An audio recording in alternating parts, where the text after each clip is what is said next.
What is sentence? What is sentence? देखिए यहाँ पे इंग्लिश ग्रामर का एकदम पहला सीढ़ी चढ़ना है समझना सेंटेंस, इसलिए आप पार्ट्स ऑफ स्पीच को एकदम पूरी अच्छी तरह से ध्यान से पढ़िए। Hi everyone, welcome to the Smith Gyan classes, जहां आपको एकदम फ्री एजुकेशन मिलती है।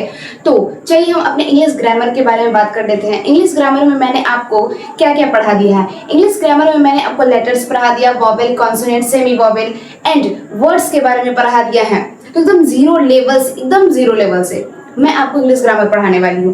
तो इतना कंप्लीट होने के बाद उसके बाद हम चलते हैं सेंटेंसेस के। सेंटेंसेस होते क्या हैं? अगला टॉपिक हमारा क्या है? सेंटेंस। तो चलिए सेंटेंस के बारे में जानते हैं। What is sentence? What is sentence? तो देखिए यहाँ पे सेंटेंसेस क्या होते हैं। सेंटेंसेस का हिंदी होता है क्या? वाक्य। सेंटेंस का हिंदी क्या होता है? वाक्य। A word or a group of words which makes complete sense is called sentence। देखिए वर्ड शब्द और शब्दों का ऐसा समूह। शब्द वर्ड, मैंने वर्ड के बारे में आपको पहले पढ़ा दिया कि वर्ड होते क्या हैं, ठीक है। तो वर्ड का हिंदी क्या होता है? शब्द और शब्दों का ऐसा समूह which makes complete sense is called a sentence। जिसका कोई ना कोई क्या निकले? अर्थ निकल जाए, कंप्लीट सेंस, पूरा अर्थ निकल जाए, उसे क्या कहेंगे? उसे हम सेंटेंस कहेंगे। अब सेंटेंस के बारे में हमें जान लिया, सेंटेंस किसे कहते हैं, वाक्य किसे कहते हैं। अब इसका कुछ एग्जांपल्स हम देखते हैं। जैसे मैंने यहाँ पे लिखा है गो मीन्स जाओ। अगर मैंने यहाँ लिखा कम हेयर, मैंने यहाँ बोला कम हेयर, यहाँ आ जाओ, यहाँ आओ, तो ये एक क्या हुआ? सेंटेंस। उसका पूरा अर्थ निकालना चाहिए।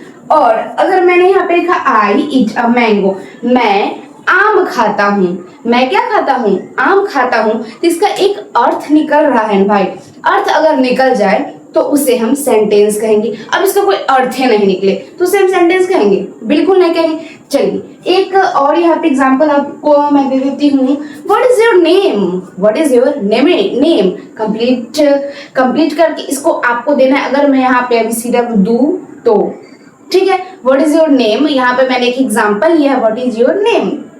तो चलिए व्हाट इज योर नेम जब मैंने बोला तो इसका कोई ना कोई अर्थ होगा ना। What is your name? तुम्हारा नाम क्या है? इसका अगर कोई अर्थ निकल रहा है तो ये हमारा सेंटेंस कहलाएगा। क्या कहलाएगा? सेंटेंस कहलाएगा। इसका कोई अर्थ ही नहीं निकलेगा तो सेंटेंस कहलाएगा? नहीं कहलाएगा। तो चलिए हम देखते हैं।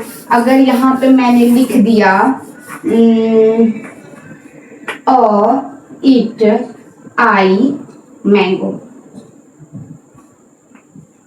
इसका कोई अर्थ निकल रहा है? बिल्कुल नहीं। अर्थ निकले तभी सेंटेंस कहलाएगा, वरना बिल्कुल नहीं कहलाएगा।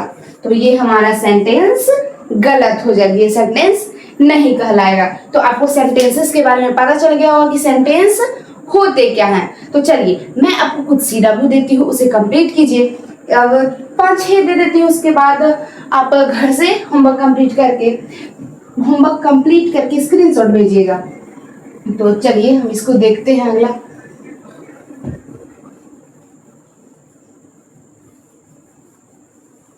कुछ सेंटेंस मैं यहाँ पे गलत सेंटेंस दूंगी, सही आपको करना है। पहला सेंटेंस यहाँ पे देखते हैं हम। आई बॉय एम, इसको सही करना किसका काम?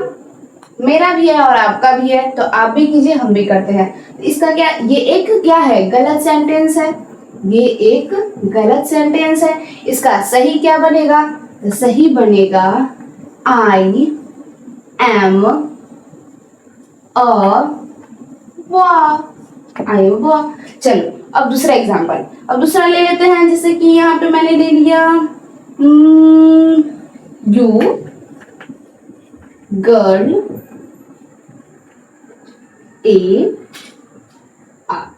चलिए इसका कोई अर्थ निकल रहा है? तो बिल्कुल नहीं निकल रहा है। तो ये सेंटेंस कहलाएगा? नहीं कहलाएगा। तो ये गलत हो जाएगा। और सही क्या हो जाएगा? सही हो जाएगा URA गर्ड, यहाँ पे बनेगा URA गर्ड। इतना में कोई दिक्कत बिल्कुल नहीं होना चाहिए, दिक्कत हुआ तो कमेंट में बताइए, इसको हम फिर से बताएंगे। तो चलिए, अब हमारा बेसिक जो एकदम छोटा छोटा चीज था वो सब मैंने आपको क्या किया, तो बता दिया, पूरी अच्छा तरह से एकदम एक्सप्लेन करके आपको बताया। तो चलिए हम अपने एकदम इंग्लिश ग्रामर का एकदम पहला सीढ़ी चढ़ने वाले हैं। पहला सीढ़ी मीन्स पार्ट्स ऑफ स्पीच। अब पार्ट्स ऑफ स्पीच क्या होते हैं हम इसके बारे में जानते हैं। तो what is parts of speech, तो चलिए अब हम जानते हैं पार्ट्स ऑफ स्पीच क्या होते हैं। तो चलिए हम अपने पार्ट्स ऑफ स्पीच के बारे में जानते हैं कि पार्ट्स ऑफ स्पीच क्या होते हैं। तो अगर आपको पार्ट्स ऑफ स्पीच नहीं आएगा तो आप इंग्लिश ग्रामर को नहीं समझ पाएंगे, इसलिए आप पार्ट्स ऑफ स्पीच को एकदम पूरी अच्छी तरह से ध्यान से पढ़िएगा, इसे थोड़ा भी स्किप मत कीजिएगा प्लीज। आप पार्ट्स ऑफ स्पीच को एकदम अच्छा तरह से पढ़िए ताकि आपको एकदम अच्छा से समझ आ सके। तो चलिए अब हम देखते हैं पार्ट्स ऑफ स्पीच क्या होते हैं। पार्ट्स ऑफ स्पीच का हिंदी क्या होता है, तो पार्ट्स ऑफ स्पीच का हिंदी होता है शब्द भेद। पार्ट्स ऑफ स्पीच का हिंदी होता है शब्द भेद। तो चलिए देखते हैं। All the English words are divided into 8 groups. All the English words are divided into 8 group. According to the work they do in a sentence, each group is called a parts of speech. अंग्रेजी में all the English words, अंग्रेजी में सभी शब्दों को are divided into 8 group, 8 भागों में बांटा गया है। According to the work, उसके काम के अनुसार, they do in a sentence, each group is called a parts of speech. उसके काम के अनुसार, उसके कार्य के अनुसार उसे हम 8 भागों में बांट दिए हैं। तो किसे बांटे भाई, तो पार्ट्स ऑफ स्पीच को कितने भागों में बांटे, 8 में। कितना, 8। ठीक है, तो पहला क्या है भाई, हम इसे इंग्लिश में पढ़ा रहे हैं। इंग्लिश मीन्स क्या होता है, इंग्लिश मीन्स होता है हिंदी और इंग्लिश को मिक्स करके, हिंदी और इंग्लिश को क्या करके मिक्स करके पढ़ाएंगे, जो आपको पढ़ने में थोड़ा सा भी दिक्कत नहीं, एकदम बच्चा से पढ़ाएंगे, एकदम पूरा एकदम 0 लेवल से। ठीक है, एकदम दिक्कत नहीं होगा आपको। तो चलिए आगे हम देखते हैं। 8 भागों में हम इसे बांट दिए हैं भाई। तब 8 भागों में बांटे हैं, तो पहला भाग क्या है, तो पहला है हमारा, तो क्या है, तो पहला है नाउन है पहला। तो बच्चा में हम पढ़े हैं, बच्चा में क्या भी बच्चे हैं, संज्ञा आपने पढ़ा होगा। क्या पढ़ा है, संज्ञा। तो संज्ञा किसे कहते हैं, किसी व्यक्ति, वस्तु, स्थान आदि के नाम को संज्ञा कहते हैं। ये तो हमने पढ़ा है संज्ञा हिंदी में। अब इंग्लिश में इसे क्या पढ़ना है, इंग्लिश में इसे नाउन पढ़ना है। तो नाउन हो गया, फर्स्ट में हमारा क्या हो गया, नाउन हो गया। अब सेकंड में है प्रोनाउन। हमें ये भी पढ़ना है कि सर्वनाम क्या होता है, तो इंग्लिश में हमें प्रोनाउन भी पढ़ना है। सेकंड हमारा प्रोनाउन हो जाएगा।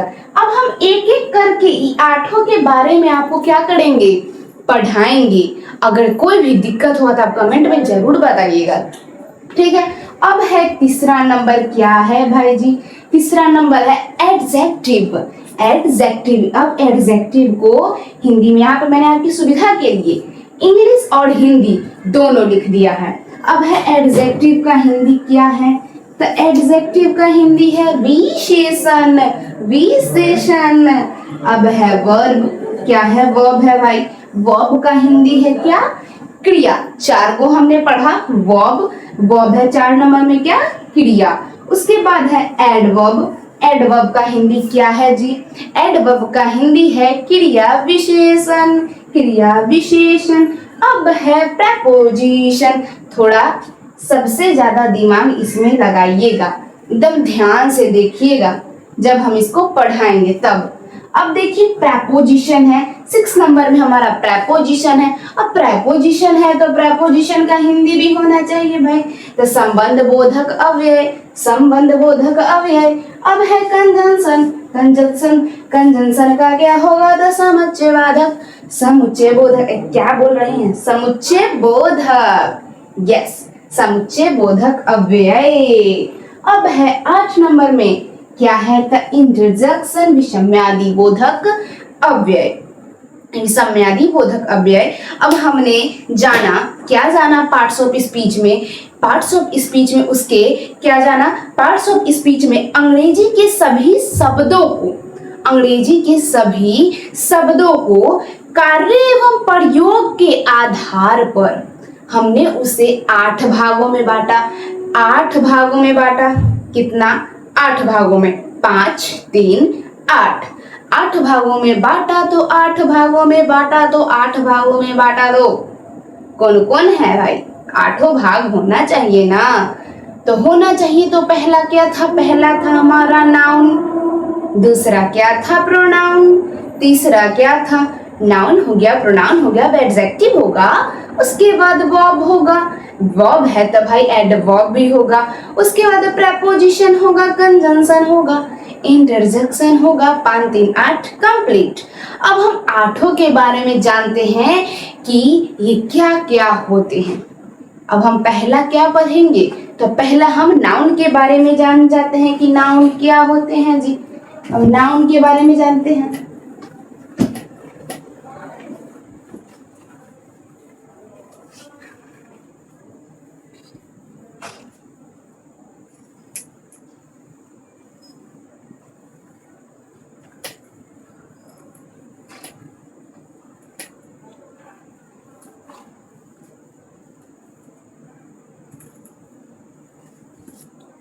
चलिए, तो अब हम देखते हैं नाउन। नाउन किसे कहते हैं?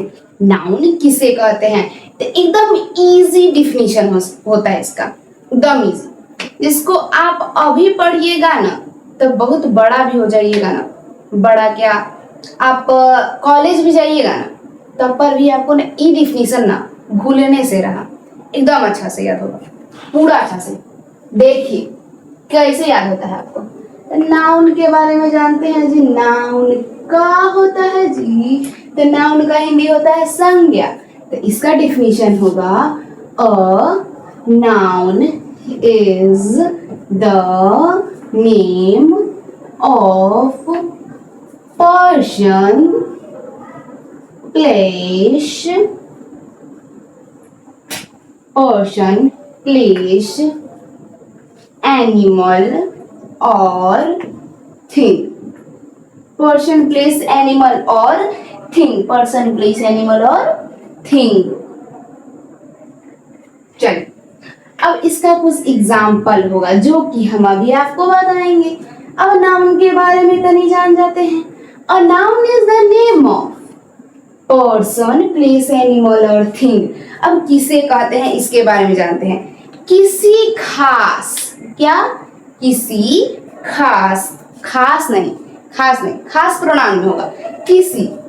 A noun is the name of person, किसी पर्सन, किसी व्यक्ति के नाम को। आपका नाम अगर मान लीजिए रिया है, क्या है? रिया। तो रिया अब एक नाम है, नाम है जी यहाँ पे पर्सन, किसी व्यक्ति का नाम अगर हम बोल दिए तो क्या हो जाएगा?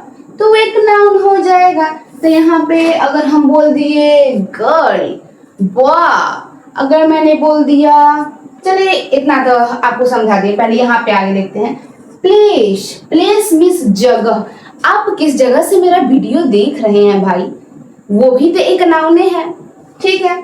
प्लेस मीन्स क्या? जगह का नाम। एनिमल, किसी जानवर का नाम। थिंग, किसी वस्तु का। अच्छा चलिए, अगर हम कह दे इस दुनिया में जितना भी चीज है, जितना भी, एनीथिंग, जितना भी, ठीक है, एनीथिंग, कोई भी वस्तु, ठीक है, तो उसे नाउन कह सकते हैं, बिल्कुल कह सकते हैं। एनीथिंग्स, इसका डिफिनेशन भी एक बन जाएगा, एनीथिंग्स आर कॉल्ड नाउन। ये तो याद हो जाएगा, एनीथिंग्स आर कॉल्ड नाउन।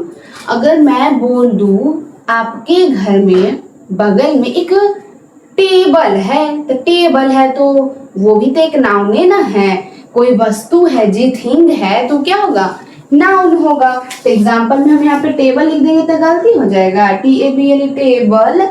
अच्छा आपके देखिए बगल में चेयर रखा हुआ है, चेयर है तो चेयर भी एक वस्तु है ना जी, तो चेयर है तो चेयर एक नाउन है।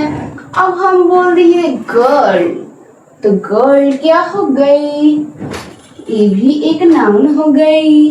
अब हम बोल दिए एनिमल का कोई नाम बता दीजिए, फेमस नाम है डॉग, चलिए डॉग ये क्या है, ये भी एक नाउन है। अब आप जो भी नाम लिखिए, जो भी, वो क्या है, नाउन है।